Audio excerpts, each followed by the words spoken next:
اس کے بعد اللہ تبارک و تعالیٰ نے ارشاد فرمایا ان الانسان لفی خسر، کہ تمام انسان خسارے میں ہے سوائے ان لوگوں کے الا الذین آمنوا وعملوا الصالحات، جو ایمان لائیں اور نیک عمل کریں۔ اب یہاں پر سوال یہ پیدا ہوتا ہے کہ اللہ تبارک و تعالیٰ بندوں سے کیوں چاہتے ہیں کہ وہ ایمان لائیں؟ اللہ تبارک و تعالیٰ کو کیا ضرورت پڑی ہے کہ بندے نیک اعمال کریں، آپس میں ایک دوسرے کو حق کی تلقین کریں؟ یعنی اللہ تبارک و تعالیٰ نے انسانوں کو مکلف کیوں بنایا کہ اگر وہ اچھے اعمال کریں گے تو ان کو اچھا اجر دیا جائے گا، برے اعمال کریں گے تو ان کو برا بدلہ ملے گا۔ اللہ تبارک و تعالیٰ نے انسان کو یہ تکلیف کیوں دی؟ تو دیکھیے اس کا جواب قرآن کریم میں ہمیں ملتا ہے۔ اللہ تبارک و تعالیٰ نے ارشاد فرمایا انا عرضنا الامانۃ علی السماوات والارض والجبال فابین ان یحملنها واشفقن منها وحملها الانسان انه کان ظلوما جہولا، کہ ہم نے یہ امانت یعنی یہ ذمہ داری کہ اگر تم اچھے اعمال بجا لاؤ گے تو تمہیں اچھا اجر ملے گا اور برے اعمال کرو گے تو اس کا برا بدلہ ملے گا، یہ ذمہ داری ہم نے تمام مخلوق کے سامنے پیش کی۔ خاص طور پر یہاں پہاڑوں کو ذکر کیا، زمین کو ذکر کیا، آسمان کو ذکر کیا، حالانکہ تمام مخلوقات کے سامنے پیش کی گئی کہ کیا آپ اس ذمہ داری کو اٹھا سکتے ہیں؟ تو سب نے انکار کر دیا، یہ زبان سے انکار نہیں کیا بلکہ ان کی صلاحیتوں کا اس امانت اور اس ذمہ داری سے موازنہ کیا گیا کہ آیا یہ اس کے لائق ہے یا نہیں۔ تو تمام مخلوقات کو پایا کہ وہ اس ذمہ داری کو نہیں اٹھا سکتے، لیکن صرف انسان ایک ایسی مخلوق ہے جو اس ذمہ داری کو اٹھا سکتی ہے، کیونکہ وہ ظلوم اور جہول ہے۔ ظلوم کا مطلب یہ ہے کہ وہ ظالم ہے، اور ظالم اسے کہا جاتا ہے جو انصاف کر سکتا ہو، جو انصاف کرنے کی قابلیت نہ رکھتا ہو اس کو ظالم نہیں کہا جاتا، کیونکہ آپ دیکھتے ہیں کسی اینٹ پتھر یا دیوار کو ہم ظالم نہیں کہہ سکتے کیونکہ اس میں انصاف کی طاقت بھی نہیں ہے۔ اسی طرح اس کو جہول کہا گیا، یعنی جاہل، نہ جاننے والا۔ اس سے پتہ چلا کہ وہ جان سکتا ہے، جاننے کی اس میں قابلیت ہے، اسی لیے اس کو جہول کہا جا رہا ہے۔ لہذا یہ امانت انسان کو سونپی گئی۔ پھر ہمیں عقلی طور پر بھی پتہ چلتا ہے کہ اللہ تبارک و تعالیٰ نے جو دیگر مخلوقات پیدا کی ہیں، مثلا فرشتے پیدا کیے ہیں تو وہ نور سے پیدا کیے ہیں، ان کے اندر کوئی ایسی خواہش نہیں ہے کہ جو اپنی مرضی سے اس کو انجام دے، بلکہ وہ اللہ تبارک و تعالیٰ کے احکام کے منتظر ہیں، جیسا انہیں حکم ہوتا ہے اس کو بجا لاتے ہیں، ان کے اندر گناہ کرنے کی صلاحیت نہیں ہے۔ اسی طرح حیوانات ہیں، ان کے اندر اللہ تبارک و تعالیٰ نے بہیمیت کو رکھا ہے، حیوان پن کو رکھا ہے، جانور پنے کو رکھا ہے، وہ اپنے اس جانور پنے کی بنا پر اچھائی اور برائی میں تمیز نہیں کرتے۔ آپ نہیں دیکھیں گے کہ کبھی بھینس اور گائے وغیرہ یہ پاکی اور ناپاکی کا لحاظ رکھتے ہو، بلکہ ان کی فطرت کو جو بھاتا ہے، ان کو جو نفع لگتا ہے وہ اس کو کر گزرتے ہیں۔ لیکن انسان ایک ایسی مخلوق ہے کہ اللہ تبارک و تعالیٰ نے اس میں دونوں صلاحیتیں رکھی ہیں، فرشتے والی صلاحیت بھی رکھی ہے، حیوان والی صلاحیت بھی رکھی ہے۔ ایک صلاحیت تقاضا کرتی ہے کہ وہ اچھے کام کرے، ایک صلاحیت تقاضا کرتی ہے کہ وہ برے کام کرے۔ اب یہاں پر انسان کی ذمہ داری بڑھ جاتی ہے، ایک طاقت اس کو اچھے کاموں کی طرف کھینچ رہی ہے، ایک برے کاموں کی طرف کھینچ رہی ہے۔ اس لیے گویا کہ اب وہ بزبان حال اللہ تبارک و تعالیٰ سے کہہ رہا ہے کہ اے اللہ تو میری زندگی میں بیلنس رکھ تاکہ میں اچھے اعمال کو انجام دوں، برے کاموں سے بچتا رہوں۔ اسی لیے اللہ تبارک و تعالیٰ نے اس کے اوپر اچھے اعمال کو کرنا لازم قرار دیا اور برے کاموں سے بچنا لازم قرار دیا۔ لہٰذا یہاں ہمیں اس سوال کی گنجائش نہیں رہ جاتی کہ اللہ نے ہمیں مکلف کیوں بنایا، تکلیف شرعی ہمیں کیوں دی۔ دیکھیں تمام مخلوقات مکلف ہے، یعنی ہر مخلوق اللہ کے حکم کے تابع ہے، لیکن انسانوں میں اور دیگر مخلوقات میں فرق یہ ہے کہ وہ جس کام کو کر رہے ہیں اس پر ان کو کوئی اجر نہیں ہے، نہ ان کو برائی کا بدلہ برائی سے ملے گا اور نہ اچھائی کا اجر ان کو دیا جائے گا۔ لیکن انسان اگر اچھا کرے گا تو اس کو جنت ملے گی، برا کرے گا تو اس کو دوزخ ملے گی۔ لہذا اصل جو تکلیف شرعی ہے وہ انسان سے وابستہ ہے۔ یہ تمام چیزیں بھی اللہ کے احکام کی پابندی کرتی ہیں، جیسا کہ اللہ تبارک و تعالیٰ نے فرمایا हुवल्लज़ी सख़्ख़र लकुम मा फ़िस समावाति व मा फ़िल अर्ज़ि जमीअन मिन, कि अल्लाह तबारक व तआला ने तमाम चीज़ों को तुम्हारी खिदमत में लगा रखा है। लिहाजा हवा चलती है, चाँद और सूरज अपने वक्त पर निकलता है, पानी से हम ग़िज़ा पाते हैं, ये तमाम चीज़ें अपने काम को कर रही हैं। लिहाजा अल्लाह तबारक व तआला ने इंसान की ज़िम्मेदारी ये लगाई है कि वो उसको अल्लाह की इताअत करनी है। लिहाजा सबसे पहले नंबर पर ईमान को लाया गया, क्योंकि इस्लाम की बुनियाद ईमान पर है। बुनियल इस्लाम अला खम्स, शहादत अल्लाह इलाहा इल्लल्लाह व अन्ना मुहम्मदर रसूलुल्लाह, कि इस्लाम की बुनियाद 5 चीज़ों पर है। उनमें से पहली चीज़ तौहीद है, अल्लाह पर ईमान लाना, उसके नबी पर ईमान लाना।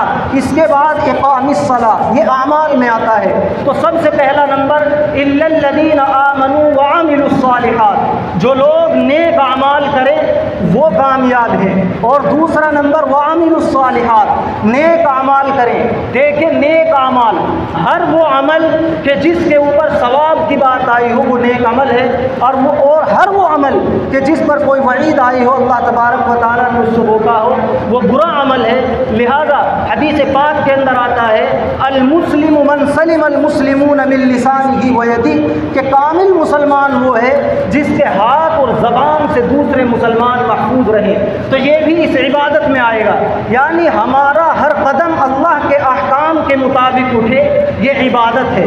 लेकिन फिर इबादत में भी दर्जात हैं। सबसे बड़ी इबादत क्या है?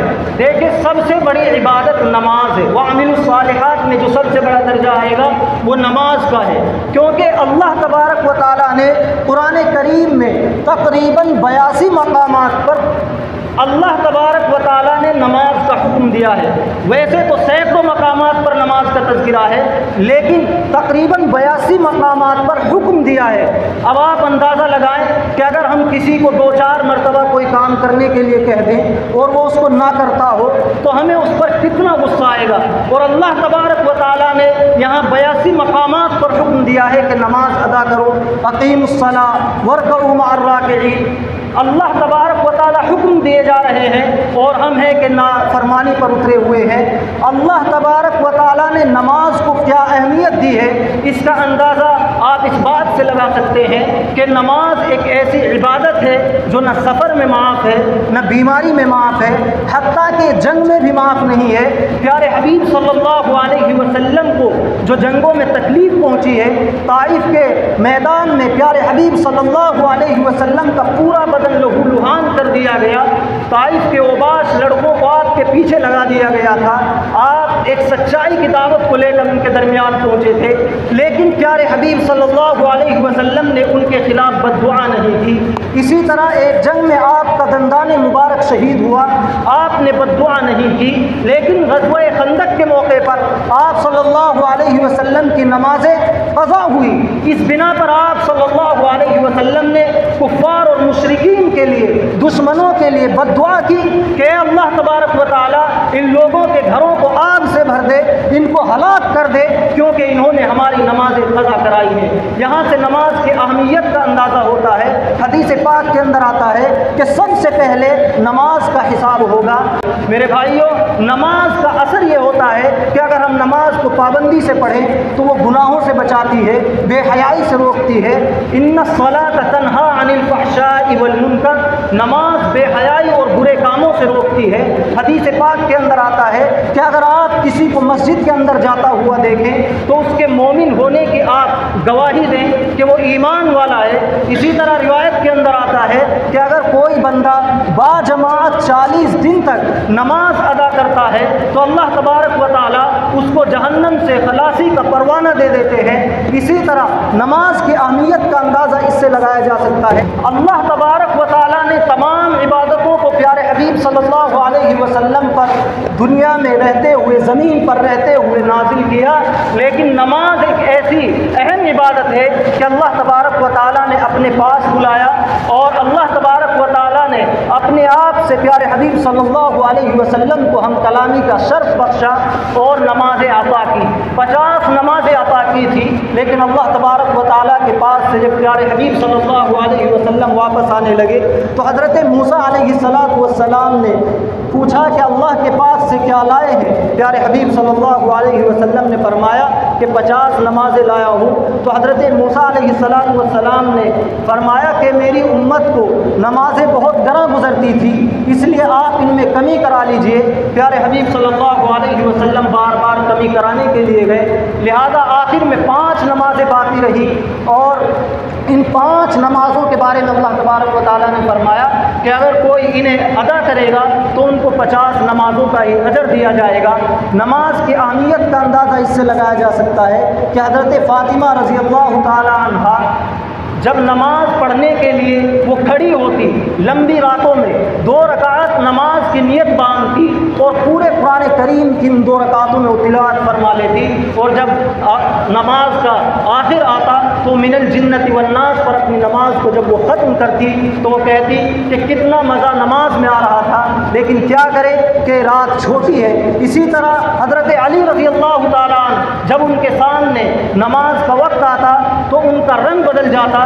किसी ने पूछा कि आपका रंग क्यों बदल जाता है, तो हज़रत अली रज़ी अल्लाह तआला ने फरमाया कि अमानत की अदायगी का वक्त है इसलिए मेरा रंग बदल जाता है। हज़रत सईद इब्न मुसय्यब रज़ी अल्लाह तआला फरमाते हैं कि 20 साल ऐसे हो गए हैं कि मैंने कभी अपनी ज़िंदगी में ऐसा वक्त नहीं देखा कि अज़ान हुई हो और मैं मस्जिद में मौजूद न हो। तो सहाबाए किराम किस कदर नमाज की पाबंदी करते थे, नमाज कितनी अहम है, इसका अंदाज़ा इससे लगाया जा सकता है कि अगर कोई नमाज की पाबंदी करता है, हदीस पाक के अंदर आता है मन हाफ़ज़ अलैहा, अगर कोई नमाज की पाबंदी करता है कानत लहू नूर, तो ये नमाज उसके लिए नूर बन जाती है, रोशनी बन जाती है, जो उसके कब्र में भी काम आती है, हश्र में भी काम आती है। वमन लम युहाफ़िज़ अलैहा, और जो नमाज़ों की पाबंदी नहीं करता है तो हदीस के अंदर आता है कि अल्लाह तबारक व तआला उसको क़ारून, फ़िरऔन और हामान के साथ उठाएंगे, उनके साथ उसका हिसाब व किताब होगा। यह रिवायत का मफ़हूम ये है कि उनके साथ उसको जहन्नम में भेजा जाएगा।